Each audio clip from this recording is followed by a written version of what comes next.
მოგესალმა და ახლა კი მაყურებელს ერთ გამოცემაში თავმოყრილი ქართული კინოს უნიკალური მემკვიდრეობა უნდა გავაცნოთ. საქართველოს კინემატოგრაფიის ეროვნული ცენტრის წიგნების სერიას ქართული კინო კიდევ ორი ახალი ტომი შეემატა, რომლებიც გასული საუკუნის 40-დან 70-იანი წლების ჩათვლით შექმნილი ქართული მხატვრული, დოკუმენტური და ანიმაციური კინოს ისტორიას აცოცხლებს. საარქივო მასალები აქამდე უცნობი ფოტოები, მოგონებები და ეპოქის კინოპროცესებზე შექმნილი სტატიები. მკითხველს ქართული კინოს ერთ-ერთი ყველაზე მნიშვნელოვანი პერიოდების ახალ ხედვას თავაზობს.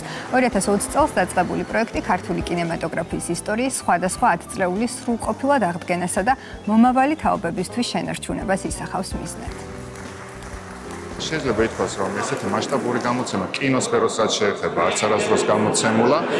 ჩვენ ახლა უკვე დაუბეჭდეთ და გამოვეცით მეოთხე ტომი.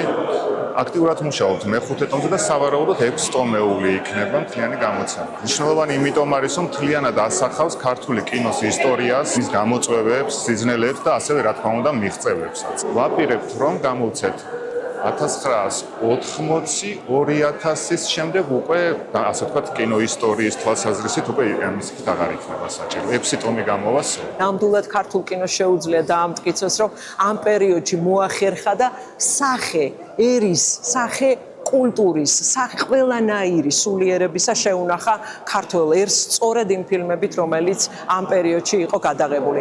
ამიტომ ჩვენმა მკვლევარებმა, პრაქტიკოსებმა, თეორეტიკოსებმა თავი მოუყარეს იმ მასალას, რომელიც ყველაზე ღრმად და ნათლად მეტყველებს ამაზე და ამ მხრივ უნიკალურია ეს გამოცემა. მომავალი თაობებისთვის კი არა, ყველა თაობის მკითხველისთვის უნიკალურია და ალბათ დღითი დღე ბევრად უფრო საინტერესო გახდება. ვფიქრობ, რომ კინო ქართველებისთვის განსაკუთრებული ხელოვნებაა, იმიტომ რომ ისეთი ისტორია დაწერეს ჩვენმა წინაპრებმა 100 წლის განმავლობაში კინოში, რომლითაც ნამდვილად საამაყოდ გვაქვს საქმე. ჩვენი სიტყვა ნამდვილად ოქროს ასოებით გვაქვს კინოისტორიაში ჩაწერილი. რაც შეეხება უშუალოდ აი ამ გამოცემას, მე ვფიქრობ ძალიან კარგი ინიციატივა, რომ ერთიანობაში მოიკრიბოს კინოს შესახებ სრული ინფორმაცია. ვფიქრობ, რომ ნამდვილად ბევრი კარგი გამოცემა გველოდება წინ.